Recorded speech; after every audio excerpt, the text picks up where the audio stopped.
সকলকে জানাই মকর সংক্রান্তির প্রীতি শুভেচ্ছা ও অভিনন্দন। আজকে তো সকাল থেকেই সকলের বাড়িতেই জানি পিঠে পুলির ভীষণ আয়োজন চলছে। আমার বাড়িতেও আজকে পিঠে পুলি হবে, আমিও বেশ কিছু রকমের পিঠে পুলি বানাবো। সকাল এখন অনেকটাই হয়ে গিয়েছে, সকাল থেকে একটু ব্যস্ত হয়েছিলাম পুজো নিয়ে। আজকে বাড়িতে একটু পুজোর আয়োজন হয়েছিল, তো সেই পুজো নিয়ে ব্যস্ত ছিলাম। এবার কিন্তু আর এক মুহূর্ত সময় নষ্ট করব না, সোজা লেগে পড়বো কাজে, কারণ অনেক কিছু বানাতে হবে। তোমরা কিন্তু অবশ্যই দেখতে থেকো পুরো ভিডিওটা। পাটিসাপটার জন্য প্রধান উপকরণ তো নারকেলের পুর।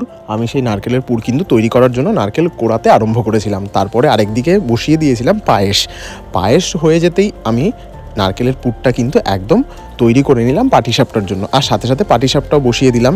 পাটিসাপটাগুলো কিন্তু আমার খুব সুন্দরভাবেই উঠে যাচ্ছিল, গোলাটা হয়তো ঠিকঠাকভাবেই হয়েছিল। আমি কিন্তু এই পুরো ভিডিওটা নিয়ে আসবো আবার আরেকদিন।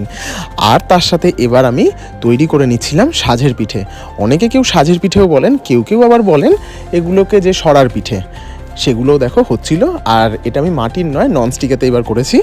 মাটিরটা যেহেতু এবার আনতে পারিনি, তাই ননস্টিক দিয়েই কাজ চালিয়ে নিয়েছি।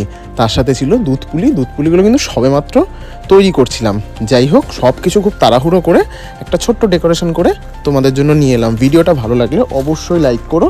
তোমাদের আজকে পিঠেপুলি উৎসবের আয়োজন কী ছিল সেটা কিন্তু অবশ্যই কমেন্ট করে জানিও। সকলের রাত্রি ভালো কাটুক এই কামনা করে আজকে এলাম। Bye bye.